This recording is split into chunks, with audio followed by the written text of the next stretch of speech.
जय हिंद फ्रेंड्स। आप सभी ठीक ठाक होंगे, तंदुरुस्त होंगे, मस्त होंगे।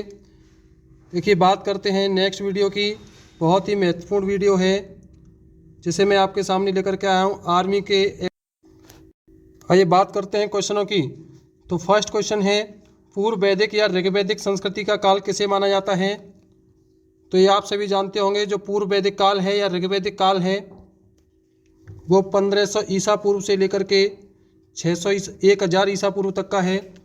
क्योंकि जो वैदिक सभ्यता है उसे दो भागों में बांटा गया। सबसे पहली ऋग्वैदिक काल, दूसरा उत्तर वैदिक काल। तो जो उत्तर वैदिक काल है उसका समय 1000 ईसा पूर्व से लेकर के 600 ईसा पूर्व तक का है। आइए बात करते हैं सेकंड क्वेश्चन की। तो सेकंड क्वेश्चन है, उत्तर वैदिक संस्कृति का काल किसे माना जाता है? जैसे मैंने अभी बता दिया आपको कि उत्तर वैदिक काल का समय है 1000 ईसा पूर्व से लेकर के 600 ईसा पूर्व तक का। नेक्स्ट क्वेश्चन की बात करें, आर्य शब्द का शाब्दिक अर्थ है। तो आर्य शब्द का शाब्दिक अर्थ क्या होता है? श्रेष्ठ या कुलीन, या जैसे हम कह सकते हैं कि जिसने उच्च वर्ग में जन्म लिया हो उसे आर्य कहते हैं, या जिसे संस्कृत का अच्छा ज्ञान होता है उसे हम आर्य कहते हैं। संस्कृत का जो अच्छा ज्ञानी हो, संस्कृत का ज्ञानी।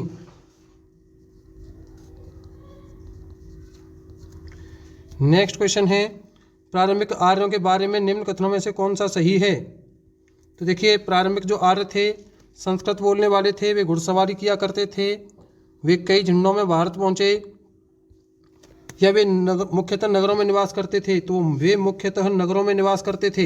इसका सही आंसर होगा कि वे मुख्यतः नगरों में निवास करते थे। नेक्स्ट क्वेश्चन है, इनमें से किस फसल का ज्ञान वैदिक काल के लोगों को नहीं था? तो देखिए, बात करते हैं जौ, गेहूं, चावल, तंबाकू। तो तंबाकू का ज्ञान वैदिक काल के लोगों को नहीं था। नेक्स्ट क्वेश्चन है, उत्तर वैदिक काल के वेद विरोधी और ब्राह्मण विरोधी धार्मिक अध्यापकों को किस नाम से जाना जाता था? बहुत ही महत्वपूर्ण क्वेश्चन है। जो वेद विरोधी और ब्राह्मण विरोधी अध्यापक हुआ करते थे उन्हें श्रमण कहते थे। बात करें नेक्स्ट क्वेश्चन की, वैदिक गणित का महत्वपूर्ण अंग है। तो देखिए, शतपथ ब्राह्मण किससे संबंधित है? इसमें हमें अलग अलग उल्लेख मिलता है। अथर्ववेद में जादू, मंत्र, टोना,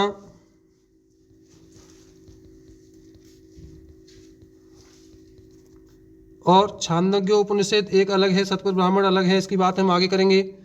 जो वैदिक गणित का महत्वपूर्ण अंग है वो कौन सा होता है? वो होता है शूल्ब सूत्र। शूल्ब सूत्र ज्यामिति से संबंधित होता है, ध्यान रखना।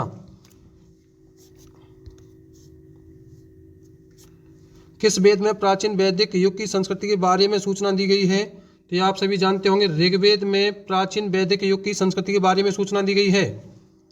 नेक्स्ट क्वेश्चन की बात करें, निम्नलिखित में से उत्तर वैदिक काल में लिखे गए ग्रंथों का सही क्रम कौन सा है? तो देखिए, सही क्रम सबसे पहले क्या आया? वेद। फिर वेदों के बाद में देखिए मैं बता रहा हूं, वेद, वेद के बाद में लिखे गए ब्राह्मण, ब्राह्मण के बाद में आरण्यक, और आरण्यक क्या होते हैं? आरण्यक यानी कि आरण्यक का अर्थ होता है वन। जो वन में ज्ञान प्राप्त करते थे उन्हें आरण्यक, या जो वानप्रस्थ आश्रम के दौरान जिन ग्रंथों की रचना की गई उन्हें आरण्यक कहा जाता है। और उसके बाद में लिखे गए उपनिषद। तो इसका सही क्रम हो जाएगा ऑप्शन नंबर 1, वेद, ब्राह्मण, आरण्यक और उपनिषद। वेदों की संख्या कितनी है? Question number 10। तो वेदों की संख्या 4 है। लेकिन बात करें वेदों के बारे में, देखिए जो वेदों का क्रम है, सबसे पहला वेद है ऋग्वेद, ऋग्वेद। दूसरा आता है सामवेद, तीसरा आता है यजुर्वेद, और चौथा आता है अथर्ववेद। तो देखिए जो 3 वेद हैं, ऋग्वेद, सामवेद और यजुर्वेद, ये तीनों मिलाकर के वेदत्रयी बनाते हैं। ज़्यादा बार पूछ लिया जाता है क्वेश्चन कि वेदत्रयी कौन कौन से वेद मिलकर के बनाते हैं, तो ऋग्वेद, सामवेद और यजुर्वेद तीनों मिलकर के वेदत्रयी का निर्माण करते हैं। बात करें अथर्ववेद की, तो ये सबसे नवीनतम वेद है और यही सबसे बाद में लिखा गया था। और जो ऋग्वेद है, ऋग्वेदिक काल की रचना है। केवल ऋग्वेदिक काल में केवल एक ही वेद की रचना हुई जो ऋग्वेद था। देखिए बात करते हैं नेक्स्ट क्वेश्चन की। तो नेक्स्ट क्वेश्चन है कौन से वेद संयुक्त रूप से त्रयी या वेदत्रयी। देखिए अभी हमने बात की थी, इसी की चर्चा कर रहे थे कि वेदत्रयी कौन कौन से वेद मिलकर बनाते हैं। तो अभी बताया था ऋग्वेद, सामवेद और यजुर्वेद। ऑप्शन नंबर फर्स्ट, ये वेदत्रयी का निर्माण करते हैं, वेदत्रयी कहलाते हैं। भारत के राज चिन्ह में प्रयुक्त होने वाले शब्द सत्यमेव जयते किस उपनिषद से लिए गए हैं। तो जो सत्यमेव जयते लिया गया है वो मुंडक उपनिषद से लिया गया है। नेक्स्ट क्वेश्चन की बात करें, ऋग्वैदिक आर्यों का मुख्य व्यवसाय क्या था। तो जो ऋग्वैदिक आर्य थे उनका मुख्य व्यवसाय था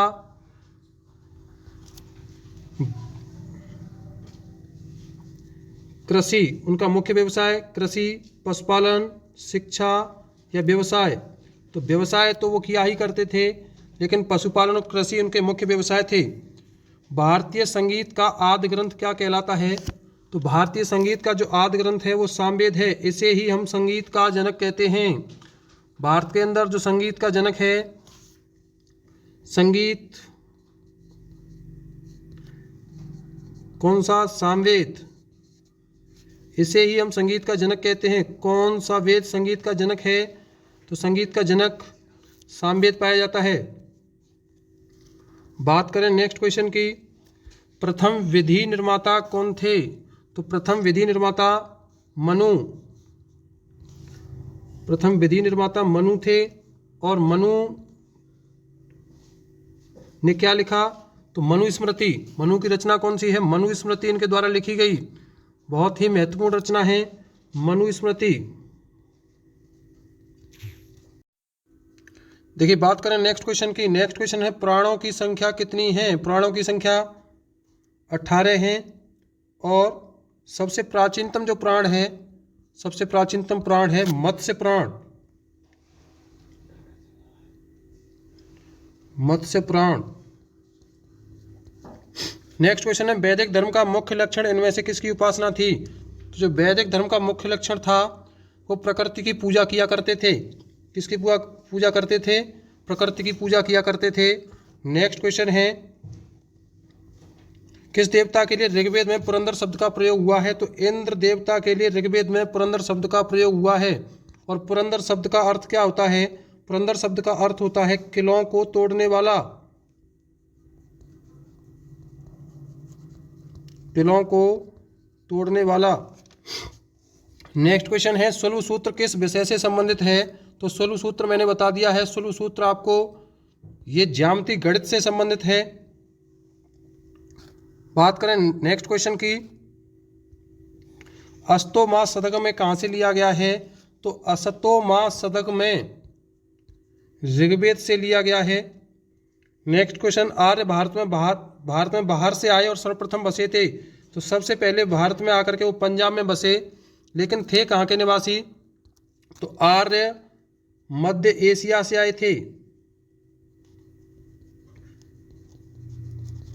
और ये जो बताया ये मैक्स मूलर ने बताया था। अलग अलग मत मिलते हैं सभी के। स्वामी दयानंद सरस्वती ने बताया था कि जो आर्य थे वो तिब्बत के निवासी थे। बाल गंगाधर तिलक ने बताया था कि आर्य नॉर्थ पोल यानी उत्तरी ध्रुव से आए थे। और एक व्यक्ति थे दास, उन्होंने कहा था कि जो आर्य थे वो सप्त सैंधव से आए थे। बात करें नेक्स्ट क्वेश्चन की। नेक्स्ट क्वेश्चन है सूची फर्स्ट को सूची सेकंड से सुमेलित कीजिए। तो देखिए सबसे पहला है ऋग्वेद। तो ऋग्वेद पढ़ने वाले को क्या कहते थे, होत्र या होता। तो यानी ए का फर्स्ट।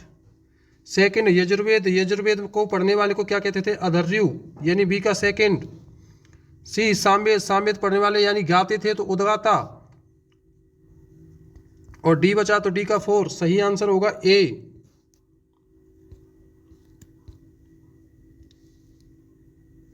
वेदों को अपर से क्यों कहा गया? तो क्योंकि वेद किसी पुरुष मात्र की कृति नहीं है, वेद भगवान की देन है, वेदों को देवताओं के द्वारा रचा गया है, इसलिए वेदों को अपर से कहा गया। नेक्स्ट क्वेश्चन है वैशेषिक दर्शन के प्रतिपादक। तो वैशेषिक दर्शन के प्रतिपादक कड़द जी थे, उलूक कड़द। बात करें मीमांसा या पूर्व मीमांसा के दर्शन के प्रतिपादक कौन थे? तो मीमांसा या पूर्व मीमांसा के दर्शन के प्रतिपादक थे जैमिनी। नेक्स्ट क्वेश्चन है कि वेदांत या उत्तर मीमांसा। देखिए मीमांसा की बात करें तो वो जैमिनी थे, और बात करें वेदांत या उत्तर मीमांसा की तो ये बादरायण जी थे। ऋग्वेद का कौन सा मंडल पूर्णतः सोम को समर्पित है? तो ऋग्वेद का 9 मंडल पूर्णतः सोम को समर्पित है। 10वें मंडल में दशराग्य युद्ध का उल्लेख मिलता है। 10वें में दशराग्य युद्ध का उल्लेख मिलता है, जिसे परशुड़ी नदी के किनारे लड़ा गया था 10 जनों के बीच में। बात करें नेक्स्ट क्वेश्चन की। नेक्स्ट क्वेश्चन है प्रसिद्ध 10 राजाओं का युद्ध, दशराग्य युद्ध किस तट पर लड़ा गया? तो अभी मैंने बात की थी दशराग्य युद्ध की कि परशुड़ी नदी के किनारे पर लड़ा गया था दशराग्य युद्ध, जो 10 जनों के बीच में हुआ था और जिसमें राजा सुदास की जीत हुई थी। बात करें नेक्स्ट क्वेश्चन की, धर्मशास्त्रों में भूराजस्व की दर क्या है? तो धर्मशास्त्रों में भूराजस्व की दर 1/6 भाग है। नेक्स्ट क्वेश्चन की बात करें, नेक्स्ट क्वेश्चन है 800 ईसा पूर्व से 600 ईसा पूर्व का काल किस युग से जुड़ा है? तो 800 ईसा पूर्व से लेकर के 600 ईसा पूर्व तक का जो काल है वो ब्राह्मण युग से जुड़ा हुआ है। किस काल में अछूत की अवधारणा स्पष्ट रूप से उदित हुई? तो उत्तर वैदिक काल में अछूत की अवधारणा स्पष्ट रूप से उदित हुई, क्योंकि बताया जाता है कि इस समय ब्रह्मा जी के अंगों से 4 व्यक्तियों का जन्म हुआ। इनके मुख से जो जन्म लिया, मुख से वो ब्राह्मण, इनकी भुजाओं से जन्म लिया क्षत्रिय, और इनकी जंघाओं से जिन्होंने जन्म लिया वो वैश्य, और इनके जो पैरों से जन्म लिया उन्हें शूद्र कहा गया। और तभी से छुआछूत की अवधारणा इस समाज में व्याप्त हो गई। नेक्स्ट क्वेश्चन है एशिया माइनर स्थित बोगजकोई का महत्व इसलिए है कि वहाँ जो अभिलेख प्राप्त हुए उनमें वैदिक देवताओं इंद्र, वरुण, मित्र, नासत्य का उल्लेख मिलता है। पहला ही आंसर सही है, क्योंकि जो बोगजकोई अभिलेख है, बोगजकोई अभिलेख में हमें 4 देवताओं का उल्लेख पाया जाता है। इंद्र, वरुण, मित्र और नासत्य देवता का उल्लेख मिलता है। बात करें बोगजकोई अभिलेख की तो देखिए बोगजकोई अभिलेख हमें एशिया माइनर से प्राप्त होता है। बोगजकोई अभिलेख कहाँ से प्राप्त हुआ? एशिया माइनर से। और एशिया माइनर में इसकी जो खोज की वो हुइगो ने की थी 1400 ईसा पूर्व। इसकी जो भाषा है, भाषा पाई जाती है इंडो यूनानी, और इसी के ऊपर प्रतिपादन दिया था मैक्स मूलर ने, और कहा था कि जो आर्य थे वो मध्य एशिया के निवासी थे। क्वेश्चन नंबर 36, गायत्री मंत्र देवी सावित्री को संबोधित किस पुस्तक में मिलता है? तो बात करें ऋग्वेद में गायत्री मंत्र का उल्लेख पाया जाता है, और ऋग्वेद के 3रे मंडल में गायत्री मंत्र का उल्लेख मिलता है, 3वें मंडल में। नेक्स्ट क्वेश्चन है न्याय दर्शन को प्रचलित किया था? तो न्याय दर्शन को प्रचलित किया गौतम ने। न्याय दर्शन को प्रचलित करने वाले व्यक्ति कौन थे? गौतम।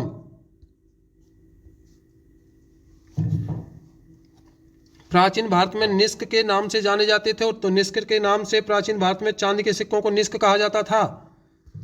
नेक्स्ट क्वेश्चन है सूची 1 को सूची 2 से सम्मिलित कीजिए। ऋग्वेद, यजुर्वेद, सामवेद, अथर्ववेद। संगीत में स्रोत, तो संगीत में किसमें पाया जाता है? सामवेद में। सी का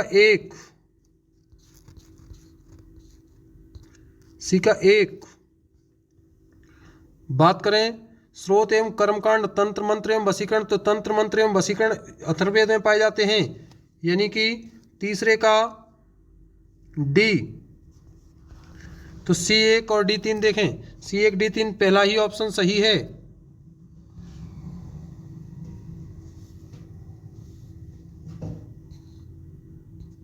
पहला ऑप्शन हमारा सही है। आगे है आरंभिक वैदिक साहित्य में सर्वाधिक बड़ी नदी है, तो सरस्वती नदी का उल्लेख ऋग्वेद में सबसे ज्यादा बार मिलता है। ऋग्वेद में 7 बार सरस्वती नदी का उल्लेख पाया जाता है। 7 बार सरस्वती नदी का उल्लेख।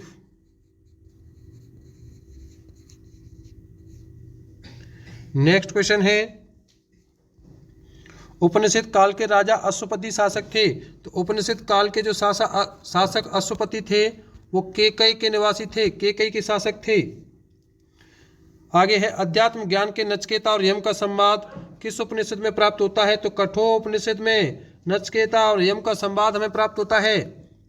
नेक्स्ट क्वेश्चन की बात करें, वैदिक नदी कुंभा या कुंभा का स्थान कहाँ निर्धारित होना चाहिए, तो अफगानिस्तान से वैदिक नदी कुंभा निकलती है। कपिल मुनि द्वारा प्रतिपादित दार्शनिक प्रणाली है, तो कपिल मुनि द्वारा जो लिखा गया सांख्य दर्शन। नेक्स्ट क्वेश्चन है, भारत के किस स्थल की खुदाई से लौह धातु के प्रचलन के प्राचीनतम साक्ष्य मिले हैं। भारत के किस स्थल की खुदाई से लौह धातु के प्रचलन के हमें प्राचीनतम प्रमाण मिलते हैं, तो देखिए भारत के अतरंजी खेड़ा से हमें लौह स्थल के सबसे पहले साक्ष्य प्राप्त होते हैं। अतरंजी खेड़ा की बात करें, अतरंजी खेड़ा कहाँ पड़ता है, तो अतरंजी खेड़ा एटा उत्तर प्रदेश में पड़ता है। क्वेश्चन नंबर 46, निम्नलिखित में से किसका संकलन ऋग्वेद पर आधारित है, तो ऋग्वेद पर जो आधारित संकलन है वो सामवेद का है।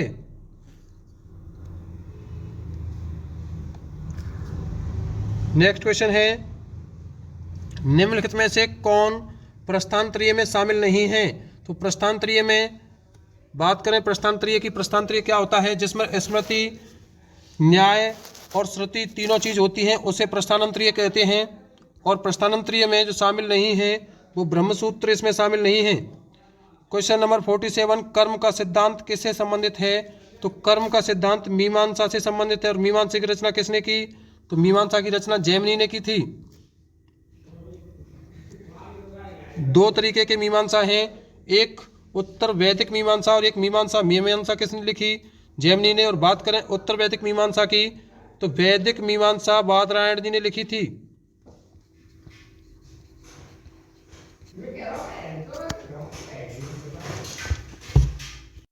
बात करें नेक्स्ट क्वेश्चन की, सूची फर्स्ट को सूची सेकंड से सम्मिलित कीजिए। अथर्ववेद, ऋग्वेद, यजुर्वेद, सामवेद, यानी अथर्ववेद में क्या पाया जाता है, ऋग्वेद में क्या पाया जाता है, तो बात करें हम ऋग्वेद की, ऋग्वेद में ईश्वर महिमा का वर्णन पाया जाता है, यानी कि वी का फर्स्ट। यजुर्वेद में औषधियों से संबंधित है। सामवेद संगीत से संबंधित है, यानी सामवेद की बात करें तो डी का 4, 2 ऑप्शन से ही हमें पता चल जाएगा, B1 से D4, तो फर्स्ट हमारा फर्स्ट ऑप्शन ही सही है।